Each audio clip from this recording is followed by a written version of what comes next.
Ya, misalnya melakukan pengawasan pemerintahan daerah di seluruh wilayah Kesatuan Republik Indonesia, maka saya tetap berusaha di waktu itu harus ada waktu yang saya berikan untuk Sulawesi Tengah. Oke. Saya bertemu dengan masyarakat, saya bertemu dengan konstituen, saya bertemu dengan binaan-binaan saya, sehingga keberadaan saya itu bisa bermakna. Oke. Kira-kira begitu. Baik, seperti yang tadi disampaikan juga tadi, sarung itu ya, Ya, bisa kira-kira gitu. bermakna bagi banyak orang, bisa bermanfaat juga banyak orang, Ya. bisa menyenangkan banyak orang. Ya. Termasuk bermanfaat untuk mendidik para santri-santri, Amin. memperdalam ilmu agamanya begitu ya Bu ya. Amin. Saya sudah ada berapa banyak Bu ya untuk lokasi-lokasi ataupun juga sekolah-sekolah Ya, kalau santri, Islam?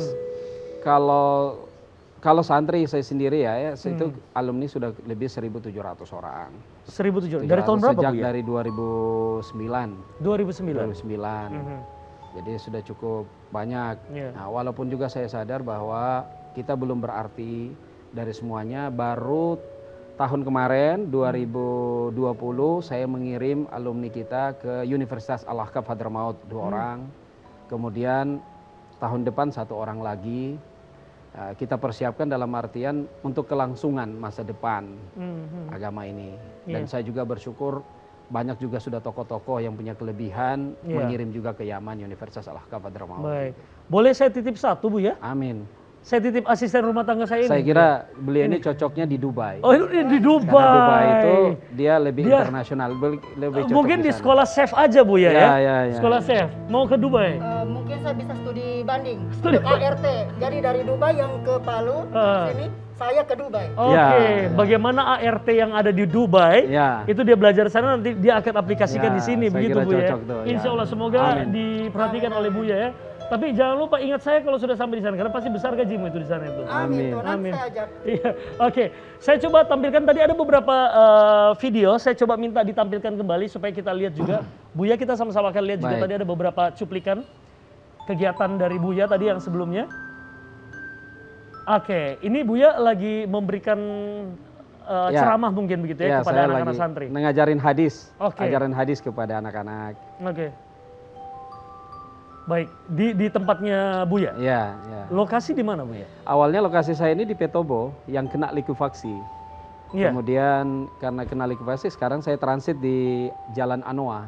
Oke. Di sebuah lembaga pendidikan Islam yang saya rintis bersama kawan saya, Pak Haji Ahmad Yunus Farouk. Nah, saya titiplah sebagian anak-anak di situ.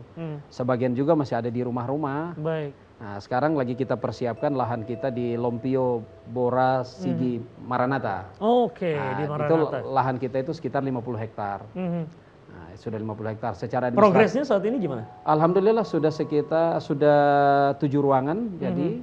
Hanya karena masih kekurangan, mudah-mudahan target saya itu 2023 udah ditempati. Oke. Tahun ini kita lengkapi lagi mungkin sekitar 6 ruangan. Oke.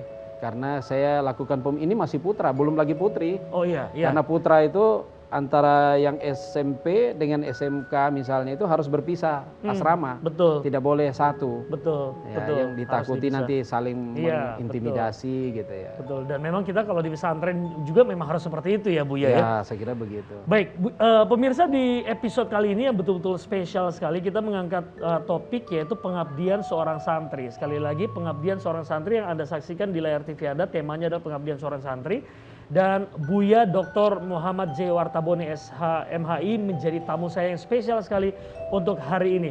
Dan Buya, gimana sih perjalanan karir dari seorang Buya? Dari guru kalau nggak salah dulu ya, pengajar dari guru ya? honor. Iya, kemudian honor. akhirnya sekarang menjadi pengabdi masyarakat, perwakilan masyarakat dan berada di posisi anggota DPD. Buya, cerita sedikit pada kami mulai dari perjalanan karir Buya sebagai guru honorer saat itu.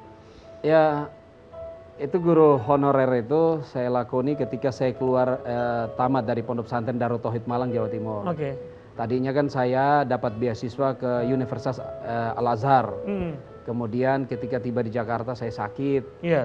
Akhirnya kemudian saya kembali lagi ke pesantren, kemudian di pesantren saya tes lagi untuk ke King Abdul Aziz Madinah. Saya lolos lagi. Ya artinya tidak pintar-pintar amat, tapi alhamdulillah lolos gitu. Tapi sudah pintar itu ya. Alhamdulillah gitu Orang ya. mau tembus ke sana saya sudah susah sekali itu. Begitu tiba 97-98 ketika saya tiba di Jakarta moneter. Oke. Artinya Iya, Presiden Habibie pada Krismon saat ya. Presiden Habibie pada saat itu mengatakan tidak ada pemberangkatan luar negeri ditunda. Sedangkan beasiswa ini kan ada jangka waktunya. Betul. Kalau kamu tidak sanggup, tentu diberikan kepada orang lain. ya. Sehingga ketika tidak terjadi itu, akhirnya saya sempat juga manusiawi ya. Drop juga iya, gitu ya, Bu stres ya. juga gitu. Akhirnya saya musyawarahkan dengan guru saya, Syekh Abdullah Awad Abdun di Malang, Jawa Timur. Saya bilang, Syekh gimana saya? Gitu bilang. Sudah kamu istihara aja. Dia bilang, kenapa pusing? Dia bilang, seorang anak santri itu harus istihara. Ya udah, saya istihara. Seperti petunjuknya Habib Muhammad Abdul Qadir Habsyi, saya punya guru. Istihara dianjurkan 7 malam. Tapi kalau di antara 7 malam itu sudah dapat petunjuk, tidak perlu lagi. Oke. Nah, alhamdulillah di malam keempat itu saya bermimpi. Saya bermimpi 2 cahaya turun, ayah saya tangkap, baru diberikan kepada saya. Oke, sebelum dilanjutkan, apa keinginan Buya saat itu? Memang memilih 2 pilihan seperti apa? Saya dulu berkeinginan sekolah ke Mesir, ke Universitas Al Azhar maupun King Abdul Aziz. Kan di sana itu saya bisa bekerja. Oke. Jadi sambil belajar, saya sambil bekerja. Niat saya, gaji saya itu untuk bangun pesantren. Oke. Nah begitu, Iya. ingin bangun pesantren di daerah kelahiran saya. Saya Iya. kan lahir di Sigi, Iya, Sigi. Sulawesi Tengah. Jadi keingin di desa Salua gitu. Iya. Saya berkeinginan supaya saya bisa bangun pesantren di kelahiran Baik. saya.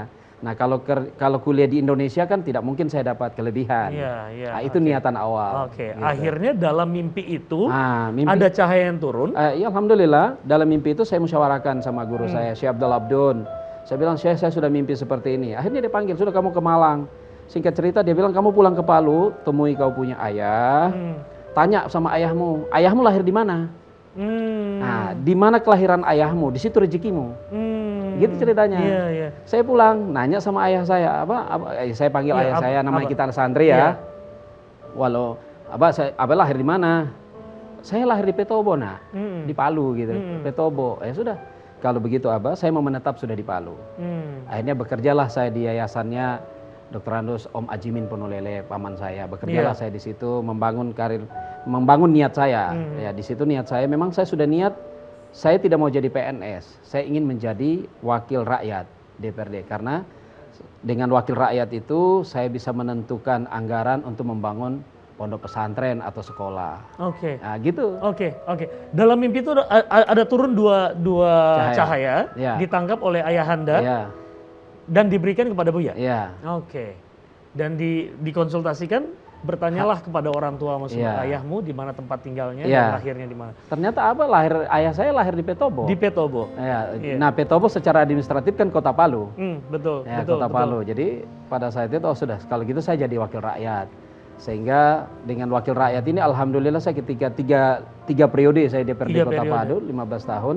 Alhamdulillah saya sukses bangun SMK Islamic Center, Pondok Pesantren Ribat Istiqlal, SMP Islamic School, tapi karena peristiwa likuifaksi Iya.